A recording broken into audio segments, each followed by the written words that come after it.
गंगा नदी का प्रवाह कभी भी रुकता नहीं है और सीधी वह गंगा नदी गोमुख कुंड में गिरती है और गोमुख कुंड से वह सीधा का सीधा पानी आदिनाथ भगवान की प्रतिमा के ऊपर गिरता है। 24 घंटे अभिषेक होता है, उस प्रतिमा का कभी भी क्षरण नहीं होता है, भगवान के प्रतिमा का क्षरण नहीं होता है। और जो व्यक्ति गंधोदक लगाता है उसके जन्म जन्म के पाप धुल जाते हैं। भगवान के अभिषेक करने का मतलब यह होता है कि हे भगवान हमारे सारे पाप क्या हो जाएं, धुल जाएं। ये भाव रहता है। जिनवाणी का स्वाध्याय करने का मतलब यह होता है कि हमारे अंदर की मलिनता जाए। बोलो हमारे अंदर की मलिनता जाए, हमारे अंदर की बेमनस्कता जाए, हमारे अंदर की कसाई जाए। धर्मात्मा क्यों कहा जाता है? किसी को बहुत धर्मात्मा है क्यों कहा जाता है?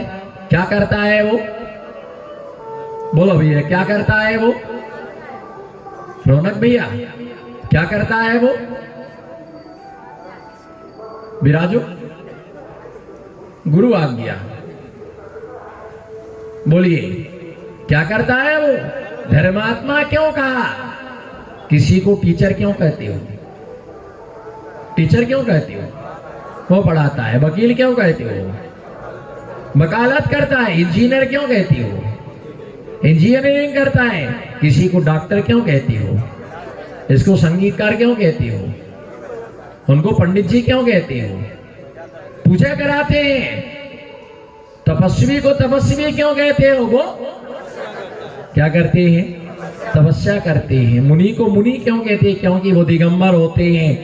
इसी प्रकार से आपको धर्मात्मा क्यों कहा गया है? मुझे इसकी परिभाषा बताइए। मौन नहीं बैठना है। धर्मात्मा आपको इसलिए कहा जाता है आप धर्म करते हैं। आप किसी को जुआड़ी कहा जाता है क्यों? मौन नहीं बैठना, बोलना तो पड़ेगा। जुआड़ी क्यों कहा जाता है? शराबी क्यों कहा जाता है? शराब पीता है। धर्मात्मा क्यों कहा गया है? धर्म करता है। पुण्यात्मा क्यों कहा जाता है? पुण्य करता है। तो कर्म करने से उसे पापी कहा जाता है।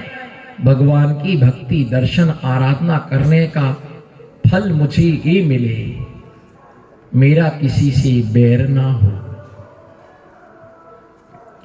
भगवान के अभिषेक का फल मुझे ये मिले, मेरे अंदर की कषाएं कम हो, राग द्वेष हमारा कम हो। इतने शास्त्र पढ़े, बोलो ना इतने, मंदिर में इतने शास्त्र पढ़े। नमो सिद्धार्थ मंदिर में इतने शास्त्र पढ़े, इतने पढ़े। हमने भी इतने पढ़े कि पढ़ते पढ़ते पन्ना फट गए, लेकिन हमारी कसाई बिल्कुल भी नहीं गई। तो भगवान को इतना घिसा कि भगवान घिस गए, पर हमारी कसाएं नहीं घिसी। इसलिए हम भगवान से ये प्रार्थना करें कि हमारे अंदर की ये कसाएं जाए, हमारे अंदर का राग देश जाए और हम एक अच्छे इंसान बने। एक बार लक्ष्मी का और एक संत का मिलन हुआ। किसका? लक्ष्मी का और एक संत का मिलन हुआ। संत ने लक्ष्मी से पूछा, तुम्हें चाहने वाले ज्यादा हैं या हमें चाहने वाले ज्यादा हैं? बताओ, ईमानदारी से बताना, झूठ मत बोलना। मैं जो कहूंगा सच कहूंगा, सच के अलावा कुछ नहीं कहूंगा। लक्ष्मी को चाहने वाले ज्यादा हैं। प्रश्न ज्वलंत है पर समाधान शीतल है। प्रश्न कठिन है पर उत्तर सरल है। पर सच बोलना, संत को चाहने वाले ज्यादा हैं कि लक्ष्मी को चाहने वाले ज्यादा हैं? हाँ, कुछ लोग मौन बैठे हैं। मैं फिर से पूछूंगा, लक्ष्मी को चाहने वाले ज्यादा हैं या संत को चाहने वाले ज्यादा हैं? लक्ष्मी को चाहने वाले ज्यादा है। कई लोग आते, मंदिर आते, नीचे की वेदी का दर्शन किया और चलो भैया टाइम नहीं है, दुकान जाना है। महाराज आए, 4 कदम लेने गए, नमोस्तु किया, शॉप पर जाना है। पाद प्रक्षालन किया, वहीं छोड़ दिया। एक तो कर्म का कल्ला ऐसा मिला, बोले महाराज जी अपना कमंडल ले लो, मुझे शॉप पर जाना है। रास्ते में कमंडल पकड़ा दे, बोले महाराज जी आपकी वस्तु आपके पास। बोले मैं लेके चला जाऊं, क्या फायदा है? सही बात है, इसको लेके भी जाएगा तेरा फायदा क्या? बोले अपना कमंडल ले लो, मुझे जल्दी है, मुझे दुकान जाना। मैंने कहा अच्छा रहा कि इसको आहार में नहीं बुलाया। नहीं कहता कि महाराज जी कड़क कड़क मत खाओ, नमकीन मत खाओ, रोटी मत खाओ, आप तो एक भगोनी में दूध में दलिया में दूध डाले, फटाफट करो, दुकान जाना है। तो अपनी पेटी भरने के चक्कर में मेरा पेट क्यों काट रहा है? मैंने कहा इससे बड़ा कर्म का कल्ला कोई दूसरा नहीं हो सकता। मेरा कमंडल रास्ते मुझे थमा दिया, छोड़ के चला गया। मैंने मन में सोचा जिस पर्याय में तू मनेगा तुझे लोग जंगल में छोड़ के भाग जाएंगे। जिसने महाराज को अधूरे में छोड़ा है उसका काम आज तक पूरा। ये देख लेना, डायरी पर लिख लेना, नोट कर लेना, हृदय पर की नोट कर लेना। जिसने मुनियों के लिए अधूरे में छोड़ा है उसका आज तक कोई काम। वो महाराज के पास वो नरियल लेके घूमते रहे, वो नरियल लेके घूमते रहे। महाराज आशीर्वाद तो दे दो, अरे दे तो दो, सिर पर हाथ रख तो दो, मार मार के रखवा लेते हैं। भैया ध्यान रख करके चलना, लक्ष्मी को चाहने वाले ज्यादा है। तो क्या हुआ? संत ने कहा कि मुझे चाहने वाले ज्यादा है, लक्ष्मी ने कहा कि मुझे चाहने वाले ज्यादा है। अब लक्ष्मी, उन्होंने कहा ठीक है, देखो किसको चाहने वाले, परीक्षा कर लो। तो संत जहां नगर में रुके हुए थे, गए, नगर में पहुंचे। बड़ा चर्चा का विषय था कि बहुत अच्छे महाराज जी हैं, बोलो ना, बहुत अच्छे प्रवचन देते हैं, हंसवाते हैं, आशीर्वाद देते हैं, सबसे मिलते हैं। और 2 महीने में उन्होंने इतना जलजला बना लिया, इतना जलजला बना लिया कि हर व्यक्ति के दिल में वो छा गए। कहने को तो इनके सिर पर कोई ताज नहीं है, बोलो, कहने को इनके सिर पर कोई, अच्छे से बोलो ना, हाथ उठा के हंस के कस के। ये पीछे वाले कुछ किराए से आए 50-50 रुपए में, अच्छा नहीं आए ना, उन्होंने हाथ उठा लिए। कहने को इनके सिर पर कोई ताज नहीं है, बोलो, कहने को इनके सिर पर कोई, पर ऐसा कौन सा दिल है जिन पर इनका राज? ऐसा कौन सा दिल है कि जिन पर इनका? छोटा सा बच्चा बोलता महाराज जी के पास चलो, नमोस्तु महाराज जी, पैर पकड़ लेता है। बूढ़ा भी कहता महाराज का आशीर्वाद मिल जाए। महिलाएं भी महाराज के पास दौड़ती हैं, आदमी भी महाराज के पास दौड़ते हैं। कौन नहीं चाहता संत के लिए? कौन नहीं चाहता संत के लिए? जैसे ही चातुर्मास शुरू हुआ, 2 महीने लगभग हुए, लक्ष्मी ने अपने पैर पसारे और क्रम से सबके घर पर भोजन करने के लिए गई। लक्ष्मी को सबने भोजन करने के लिए बुलाया, और जैसे लक्ष्मी के लिए भोजन करने के लिए बुलाया तो लक्ष्मी रत्नों के, सोने के, हीरे के, मोती के, जवाहर के बर्तन लाए, और जिसके घर में भोजन करे वो बर्तन उसके घर में छोड़ देती थी, उसके घर में ही बर्तन छोड़ देती थी। सबने क्रम से भोजन करने के लिए उसको बुलाया। जिसके घर में संत रुके हुए थे, धर्मशाला नहीं थी वहां, मंदिर नहीं था वहां, संत किसी के घर में रुके हुए थे। 3 बहुएं, 3 बेटे, हरा भरा परिवार था, नया मकान था, पीछे वो रहते थे, आगे साधु को ठहरने के लिए जगह थी।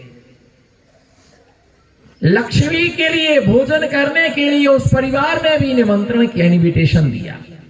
लक्ष्मी गई। जैसे ये बोले, कौन ठहरा तुम्हारे यहां? बोले साधु महाराज ठहरे हुए हैं। तो उसने कहा कि जिसके घर पर साधु ठहरते उसके घर पर हम भोजन नहीं करते। अब मेरे को क्या घूर के देख रहे हैं?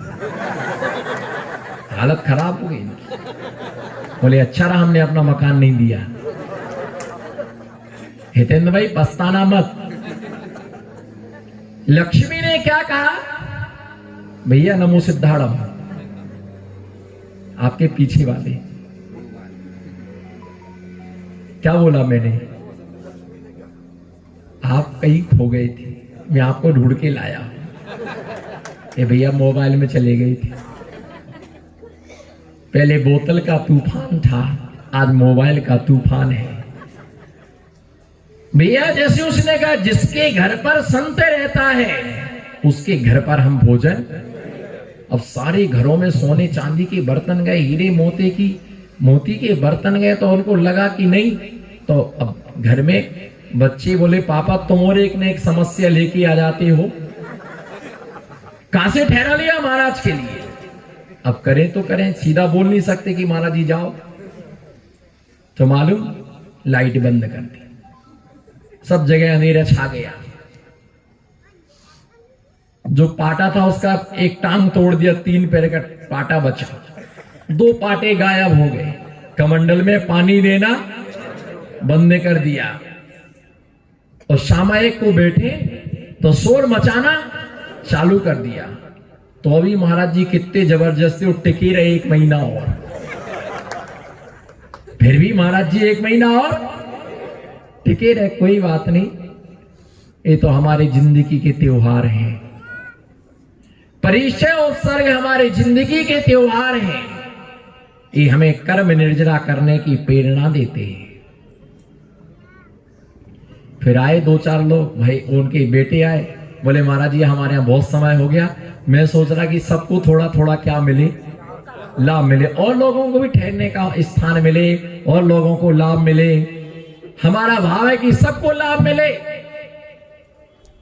और एक दिन तो अड़ गए कि आप दूसरे यहां जाओ। और महाराज को वहां से क्या कर दिया?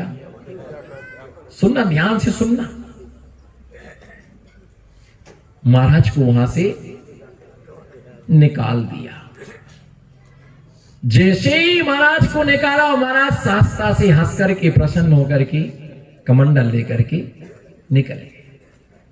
उन्हें दूसरी जगह ठहरने को जगह मिल गई। उन्होंने अब लक्ष्मी जी के लिए निमंत्रण दिया और लक्ष्मी जी से कहा आप मेरे घर पर भोजन करने के लिए आइए। मैंने संत को निकाल दिया है आपके आतिथ्य के लिए। ठीक है आऊंगी। लक्ष्मी भोजन करने के लिए उसके घर पर गई। उसने पूछा कि संत कहां गए? उसने कहा संत कहां गए? बोले मैंने भगा दिया है। अब मैं आज के बाद कभी भी संत को अपने घर में आने नहीं दूंगा, ना कभी चौका लगाऊं, ना मैं कभी आहार दूंगा, ना संत के पास जाऊंगा। आप आराम से रहिएगा। पहले लक्ष्मी ने क्या कहा था? बोलो ना, पहले लक्ष्मी ने क्या कहा था? बोलो ना, क्या कहा था? जहां पर लक्ष्मी रहती है उस घर में हम भोजन नहीं करते। और अब लक्ष्मी ने टिकाया कि जिसके घर पर संत का अनादर होता है हम उसके घर पर भी नहीं रहते। और मैं तो जा ही रही हूं, और जो मेरी सहेलियां हैं मैं उसको भी लेकर के जा रही हूं। और शाम तक तो पूरा मकान क्या हो गया? साफ हो गया। सोना गायब, चांदी गायब। दूसरे दिन से घर में खाने के लाले पड़ने लगे, झगड़े मचने लगे। क्या किया तुमने? अब लक्ष्मी को छोड़ करके, पहले संत को छोड़ के लक्ष्मी की तरफ दौड़े, और अब लक्ष्मी को छोड़ करके संत की तरफ दौड़े। महाराज मुझे क्षमा कर दीजिएगा। महाराज ने कहा मैं किसी से दुश्मनी नहीं रखता। संत के लिए कौन बड़ा कौन छोटा? बोलो ना, संत के लिए कौन बड़ा कौन छोटा? कौन अपना कौन पराया? जो अपने शरीर को अपना नहीं मानते हो, पर को अपना, वो पर के लिए अपना क्या मानेंगे। संत का आशीर्वाद कभी भी खाली नहीं जाता है। अंशु भैया, संत का बोलना, संत का आशीर्वाद कभी भी खाली नहीं जाता है। संत तो सबको आशीर्वाद दे। अभी कुछ लोग बोलेंगे हमको तो आशीर्वाद नहीं मिला, हमको आशीर्वाद नहीं मिला।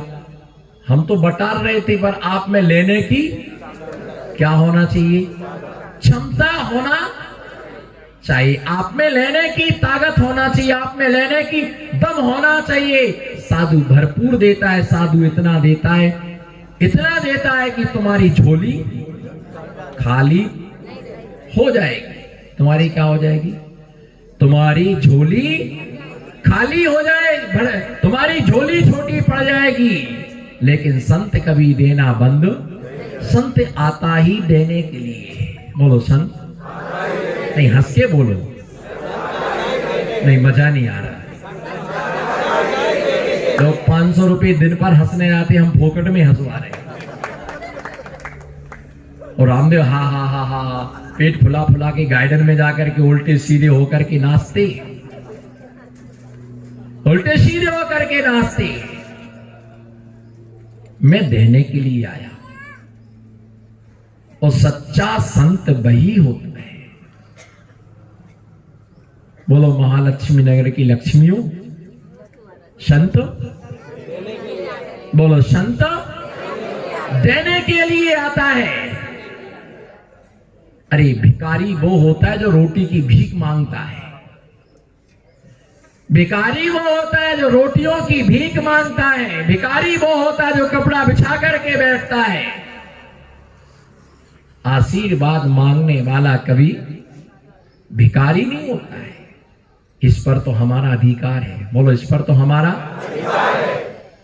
इस पर तो हमारा अधिकार है।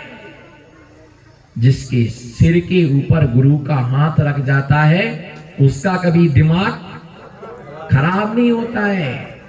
बोलो आर के, जिस पर संत का आशीर्वाद हाथ पड़ जाता है, उसका दिमाग कभी खराब नहीं होता है। उसके दिमाग की कभी नस नहीं फटती है। उसे कभी ब्रेन ट्यूमर नहीं होता है। उसे कभी ब्रेन ट्यूमर नहीं होता है। किसके लिए, किसके लिए बोलो ना, जिसके ऊपर साधु का हाथ रख जाता है।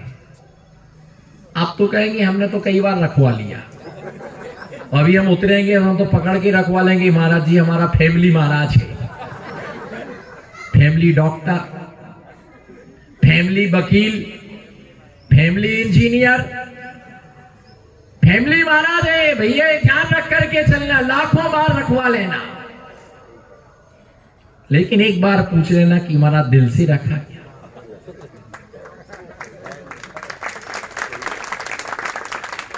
भैया ताली बजाने वालों का ठेका दिया गया, दैया रे दैया, लाओ रुपया। मैं आपसे पूछ रहा कि आशीर्वाद सिर पर हाथ ऐसे ही नहीं रखा जाता। ये आशीर्वाद का हाथ ऐसे ही नहीं रखा जाता है। जो सच में बोलो ना, हे गुरुवर, हाथ जोड़ो, हे गुरुवर, प्यारे प्यारे गुरुवर, अच्छे अच्छे गुरुवर, आपने क्या मेरे सिर पर दिल से हाथ रखा? अच्छा, मैं आपसे पूछ रहा, क्या आपने अपना माथा मेरे चरणों में दिल से रखा? झूठ मत बोलना, क्योंकि अगर कहीं नकली नोट मशीन में आया तो मशीन बंद हो जाती है। नकली नोट यदि मशीन में आ जाए तो मशीन, और एक मूंगफली का दाना सड़ा यदि हमारे भोजन में आ जाए तो उल्टी हो जाती है। उल्टी हो जाती है, आदमी खा नहीं सकता है। आपने यदि दिल से रखा, गुरु से कहने की जरूरत नहीं है कि मेरे सिर पर क्या रख दो, हाथ रख दो। जितनी सेवा करोगे उतना मेवा पाओगे। थोड़ा आगे आ जाओ सभी, जितनी सेवा करोगे उतना मेवा पाओगे। बोलो, जितनी सेवा करोगे उतना मेवा पाओगे। और एक दिन की पढ़ाई से कोई कलेक्टर नहीं बनता, एक दिन की कमाई से कोई शेख नहीं बनता है। और ऐसे धोखे से किसी के सिर पर हाथ रख दिया तो बीमारी नहीं जाती है। उसके सिर पर रखने के लिए, हाथ रखने के लिए मेरा मन भी होना, हमारा भाव विशुद्ध भी होना चाहिए। जो दिल से सेवा करता है उसके लिए ये आशीर्वाद मांगने की आवश्यकता। अरे मांगता वो है जो कभी सेवा करता, मांगता वो है जिसे डाउट होता है कि क्या मालूम मुझे मिलेगा कि नहीं मिलेगा। साधु की सेवा काहे से होती है? पैसे से है। दे देना 5-5 हजार रुपए, रख दूंगा आपके सिर पर हाथ रखने की फीस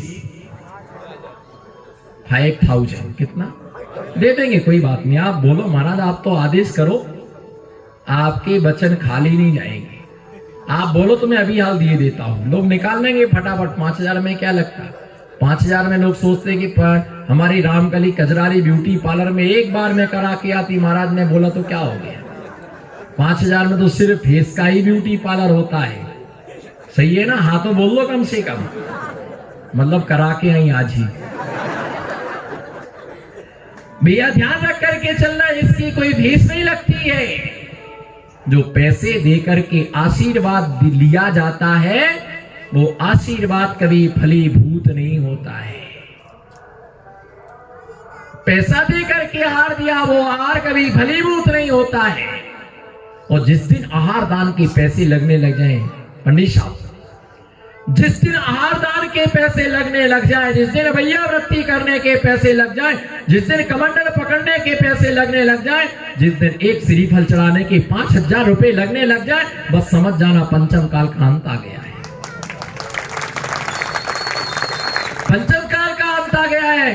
अरे आहार के पैसे लगते क्या, भैया वृत्ति के पैसे लगते क्या, आशीर्वाद के पैसे लगते क्या?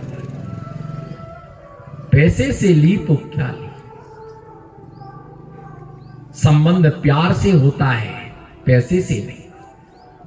मैंने कल ही परसों बताया था कि प्रेम के बंधन से जो विवाह होता है उससे वंश परंपरा और धर्म परंपरा चलती है। और यदि शादी नहीं हो रही, उड़ीसा से 50,000 में खरीद करके लाए हो, उसको 50,000 में उड़ीसा से खरीद के 50,000 में लेके आए हो, वो चूना लगा के जाएगी, वो सब समेट ले जाएगी, सब भर ले जाएगी, तुमको बेहोश करके चली जाएगी। बस तुम इतने हाले फूले फिरते रहना, मेरा ब्याह होगा, ब्याह होगा, ब्याह होगा, ब्याह होगा, बस। और एक 8-15 दिन में चूना लगा के चली जाएगी। आशीर्वाद तो भक्त बनोगे तो अपने आप मिल जाएगा। और साधु से नहीं जुड़ पाए, साधु में ही मैं तू होता रहा, तो तुम्हारे पास बचा ही मेरा तेरा। बोलो, मेरा और तेरा। वो आजकल ये बहुत ही हो गया समाज में, मेरा मंदिर तेरा मंदिर, मेरे भगवान मेरी बेदी तेरी बेदी। पहले तो मैं सुनता था कि भाइयों में ऐसा बंटवारा होता था, बड़े भाई को ऊपर वाला, बीच वाले को है ना बीच वाला, और छोटे वाले को नीचे वाला। अब तो भगवान में भी ऐसा हो गया, पारसनाथ की बेदी हमारी, बाहुबली तुम्हारी और शांतिनाथ। अब बेचारी डोकरियां कहां जाए, तो बेटी है कि मरघटा पुकार रहा है। अब तीनों बेटों ने ले लिए, 3 बेटों ने 3 वेदी पर कब्जा कर लिया है। अब बुड्ढे बुड्ढे कहां जाए, तो अष्टमी 14 को कर लेना आप। भैया ये ध्यान रख करके चलना, गुरुओं का कभी मेरे महाराज तेरे महाराज। अरे क्या होता मेरे महाराज तेरे महाराज? कोई कह देगा तुम्हारे महाराज जी, बोले कहो हमारे महाराज जी, बोलो हमारे महाराज जी। कोई साड़ू है क्या तुम्हारी, जवाई है क्या तुम्हारी? ले जाओ अपने घर जिमाना। तीसरे दिन से उल्टी सांस ना चले तो मेरे को विमर्शागर मत कहना। ले जाओ अपने घर, 3 दिन किसी जगह पर मुनिराज को ठहराओ अपने घर पर, चौथे दिन उल्टी सांस नहीं भरो तो विमर्शागर मत कहना। छानो पानी भरो कमंडल में, 4 बजे महाराज उठेंगे, 4 बजे उठो, 11 बजे सोने का, सारी चौकड़ी भूल जाओगे। अभी तो सारे लोग व्यवस्था कर देते, जंगल वाले जंगल ले जाते, प्रवचन में आ जाते, भैया व्रती सारे मिलके कर देते, इसलिए मुनियों की नैया क्या हो जाती है। अरे तुम क्या हमारी नैया पार करोगे, तुम खुद तो डूबे बैठे हो। कह रहे महाराज जी की नैया बड़े खतरनाक लोग हैं यहाँ।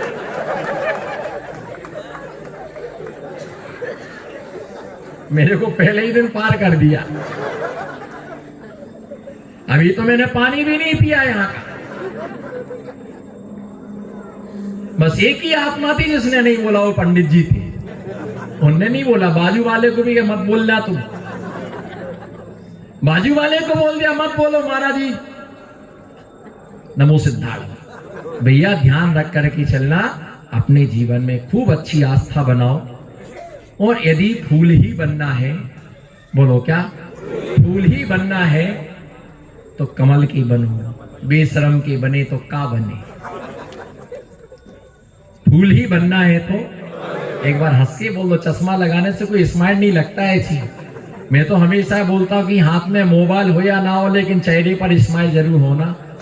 भले दांत तुम्हारे नकली हो पर चेहरे पर स्माइल असली होना। बस मुझे कुछ नहीं चाहिए, आपका जॉली फेस, हंसते रहो, मुस्कुराते रहो, खिलखिलाते रहो, ग्लेड होते रहो, ग्लेड करते रहो। ध्यान रख करके चलना, जैसे गुरु का स्नेह नहीं मिला, गुरु का आशीर्वाद नहीं मिला, गुरु का प्यार नहीं मिला, उन्हें जिंदगी में सब कुछ मिलने के बाद कुछ भी क्या करेगा सोना, क्या करेगी चांदी, क्या करेंगे करोड़ों रुपए, क्या करेगा तुम्हारा बंगला। अंत में तो मरघट में ही जाना है। नहीं, कछु तो कहो, इतई की कहो, तई की कहो, हाँ में कहो, ना में कहो, कछु तो कहो, बहुत दिन में मिले हो। अब क्या करे, हम बुंदेलखंड में जात नहीं है, बुंदेलखंड वाले त्याउत नहीं है, हम बहुत दिनन में मिले हैं तो तना कछु अपनी अपनी हो जाएगा। कल एक दो जने लक्ष्मी नगर से बोले पहुंचे, बोले आप तो हमारे रिश्तेदार हो। नहीं भगवान, एक दो जने आए बोले आप तो हमारे रिश्तेदार हो। मैंने कि तो सवेरे चाय पीने आऊं क्या? अब सही है सेठी जी, बोलो ना, आप कुछ बोल ही नहीं रहे हो। ओ गुमास्ता नगर वाले बोले सीमा खत्म सेवा खत्म, बोले मोहल्ला चेंज हो गया है। ऐसा नहीं है भैया, मोहल्ला हेड ऑफिस तो हेड ऑफिस रहता है। ध्यान रख करके चलना। बोले महाराज जी आप तो रिश्तेदार हैं। हाँ, मैंने कहा बिल्कुल हूं, मैं नटा नहीं, मौन था, पर मैंने कहा बिल्कुल हूं। इस जन्म का नहीं तो पिछले जन्म का। भैया ध्यान रख करके चलना। आनंद तो गुरु चरणों में है, स्वर्ग तो गुरु चरणों में, मोक्ष तो गुरु चरणों में है। कितना बड़ा भी मकान बना लो, कितना कुछ भी कर लो हितेंद्र भाई, बना लो बंगले पर बंगला, पर उम्र नहीं बढ़ा सकती। कोरोना में कितने लोग खाली करके चले गए, कोरोना में कितने लोग खाली करके चले गए। इस एक वृक्ष ने बहुत अच्छी 4 लाइनें किसी ने लिखी है वृक्ष के ऊपर। इस वृक्ष के कटने का ना लिखा जाता किस्सा, बोलो, इस वृक्ष के कटने का ना लिखा जाता किस्सा, जो इसके पीछे मेरा ना होता हिस्सा। समझ में नहीं आई? इस वृक्ष के कटने का ना लिखा जाता किस्सा, जो इसके पीछे ना लगा होता मेरा हिस्सा लगा था, इसलिए वृक्ष क्या हो गया, ये कट गया। इसलिए अपने जीवन में प्रेम, स्नेह, वात्सल्य के साथ जिए, हिल मिल करके जिए। फूल भी बने तो कमल के बने। हमने गुलाब का फूल क्यों नहीं कहा? बस लास्ट बात है, छिल्ले छिल्ले पूछो, मैंने गुलाब का फूल क्यों नहीं कहा? उसमें क्या होते हैं? कांटे होते हैं। तो कमल के नीचे कीचड़ होता है। कमल के लिए इसलिए कहा, 2 तीर्थंकर भगवान के चिन्ह है, कमल है। एक श्वेत कमल, एक पद्म प्रभु का, पद्म प्रभु का लाल कमल, और नमीनाथ का नील कमल। लक्ष्मी के हाथ में क्या है? लक्ष्मी का आसन कमल, मुनिराजों का आसन कमल। और बीजेपी का चिन्ह भी क्या है? उसका चिन्ह भी क्या है? कमल है। उसका चिन्ह क्या है? कमल ऊपर उठता जाता है, पानी उसे छू नहीं पाता है, कमल ऊपर उठता जाता है। गुलाब का नाम इसलिए नहीं लिया क्योंकि उसको उस गुलाब के फूल के लिए वरमाला में प्रयोग किया जाता, वो संसार बढ़ाता है, संसार बढ़ाता है। उस गुलाब के फूल से भोगों की सैया बनती है और उसे दूल्हा अपने जेब के ऊपर लगा करके रखता है, इसलिए ने उसको स्वीकार किया। मैंने कितने भी कांटे हो, कांटों से क्या होता? साधु की जिंदगी कांटों के राह पर ही चलती है। जागो, संत जगाने आता है, आशीर्वाद देने आता है। अपने जीवन में उस महापुण्य का संचय करें जिससे हमारा जीवन सुखद बने, हमारा जीवन आनंदमय बने, हमारे जीवन में महापुण्य का सृजन हो। इसी मंगल भावना के साथ मैं आज की देशना से विश्रांति लेता हूं। ओम नमः। सबको क्षमा।